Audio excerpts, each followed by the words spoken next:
Good morning! For today's video, I just wanna share the things na mga or tips na pwedeng gawin once you are diagnosed with cancer na sa tingin ko nakatulong sa akin, and it could, you know, probably help you na kung ikaw ay newly diagnosed with cancer, or hindi lang cancer, kahit yung ibang mga illness na sa tingin natin medyo madalas kinakatakutan ng mga tao once they hear about the diagnosis. Ayusin ko yung aking camera. Ayan, better. This is in no particular order naman. Lahat naman ng points or tips ay mahalaga. Number 1 na gusto kong i-share sa inyo is once you're diagnosed, huwag kayong masa-stress.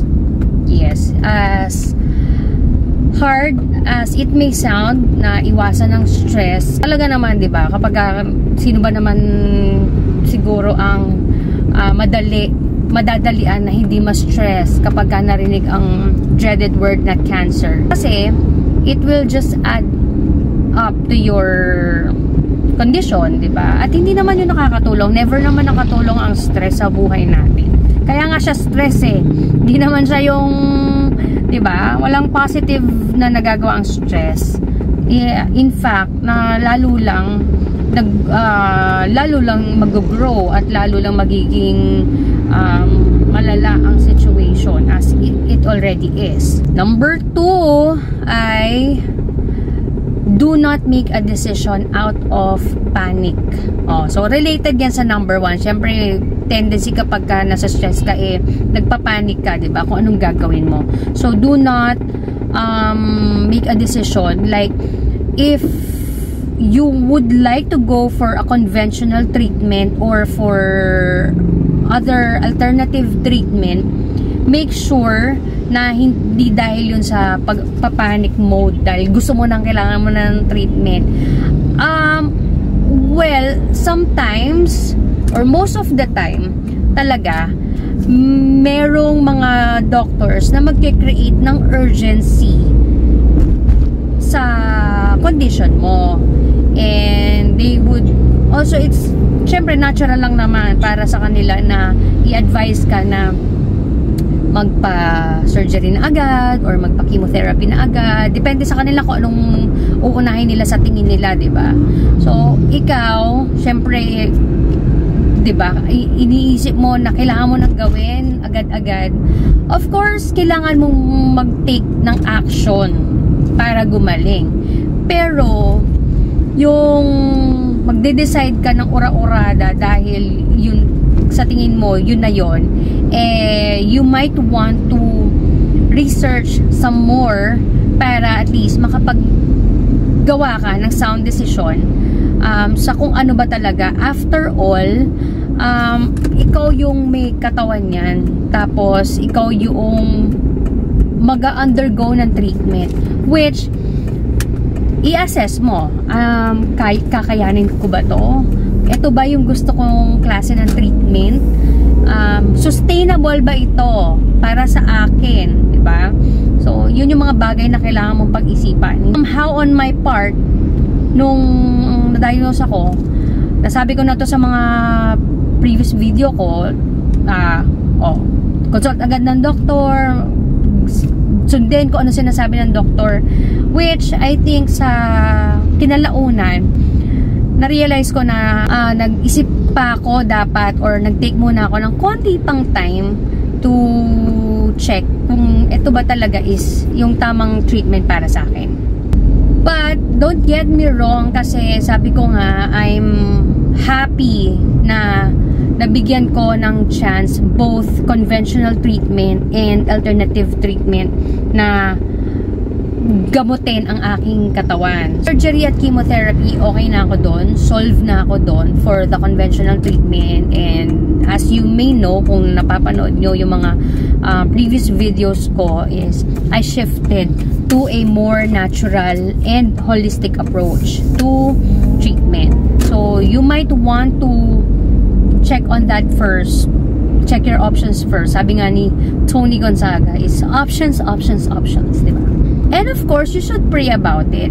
Third, konektado rin naman ito doon sa una at pangalawa, no, is know your resources. Before you decide kung anong klase ng treatment ang gusto mo mangyari para sa'yo, conventional or alternative or natural or whatever it is, kailangan alamin mo yung resources mo. Saan ba ako kukuha ng pampagamot? Kakayanin ba ito ng aking income? Meron ba akong mapagkukunan ng mga benepisyo ko? Meron ba akong mga government benefits? Like, meron ba akong SSS na makakatulong? May PhilHealth ba ako na makakatulong? And meron ba akong insurance, HMO? Alamin mo lahat yon. And with resources, kailangan alamin mo rin yung mga tao, ayan, na pwedeng umalalay sa'yo at tumulong sa'yo during your treatment. Sino ba yung pwedeng sumama sa'yo going to and from hospital? Sino yung, di ba, mag-aalaga ng mga needs mo habang ikay nagpapagaling? Yung mga yon. Next na pwede nyong gawin or magiging gawin ay i-assess nyo yung naging buhay nyo prior to cancer. Yes, I know, diba? Sinasabi, past is past. Kalimutan ng past. Successfully move forward. I think in this situation is to be able to assess ano ba yung mga ginawa ko? And ano ba yung mga hindi ko ginawa? Ano ba yung mga mali kong ginawa in the past that led me to this situation? Kasi diba, kung hindi mo i-assess yun, kung hindi mo alam yung mga pagkukulang mo or pagkakamali mo, paano mo yun maitatama at paano mo yun maiiwasan kapag you're trying to get yourself healed na, diba?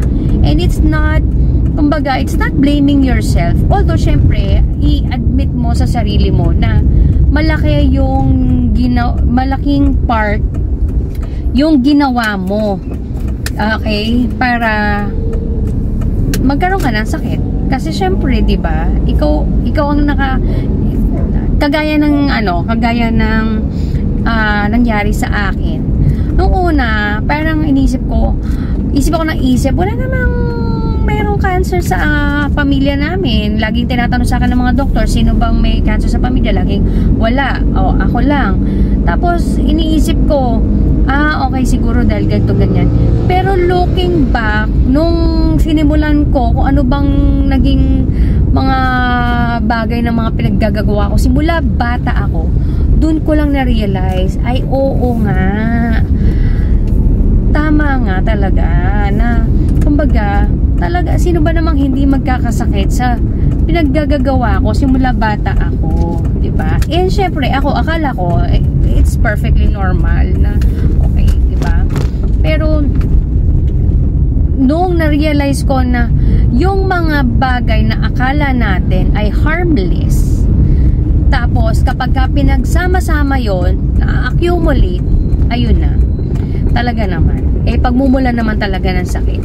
So, sabi ko nga, siguro talagang buti na lang din at na-diagnose ako at this early point in my life na kaya ko pang gawin ang mga bagay na ito. Kaya kong iwasan ng stress, kaya kong i-assess ang sarili ko at maging honest sa sarili ko na ito yung mga pinaggagawa ko na mali, at kaya kong i-take ang mga treatment na may lakas pa yung katawan ko. So yon, kailangan nyong maging honest sa sarili nyo at i-assess lahat-lahat so that you can apply the proper discipline which will lead me to my next step. So kapag na-diagnose kayo ng cancer, kailangan maging disiplinado kayo, okay? Whether sa treatment nyo, sa pagkain nyo, sa lahat ng bagay, kailangan nyo na ng discipline. Hindi na uubra yung katigasan ng ulo. Di ba may kasabihan tayo na lahat ng bawal masarap? Di ba? Parang sa akin na-realize ko, hindi rin masarap yung mga bawal na, kumbaga, eventually, pag pinapahirapan na yung katawan mo, hindi siya masarap, hindi siya maganda. Kaya naiiwasan ko yung mga bawal na dahil na rin sa disiplina ko sa sarili ko. Last but definitely not the least siguro for this video, nasabi ko na to before and I will say it again. Focus on your healing. Yun. Focus ka lang sa idea na gusto mong gumaling so that you will be able to overcome the challenges na kung ano man yung meron, kasi mahirap talaga yung cancer treatment. Mahirap talaga yung idea na something inside you pinapahirapan ng katawan mo, pinapahirapan ka. So, focus on healing and stay positive in the midst of a negative situation and pray about it. Okay? Walang masama kung hihingi ka ng tulong, ng guidance sa mga tao, especially kay God, na magbibigay sa'yo ng strength to be able to overcome yung situation mo ngayon.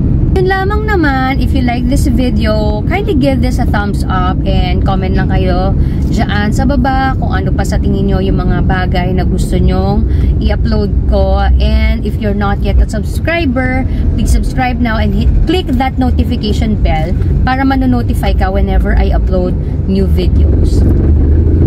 And until my next one, bye!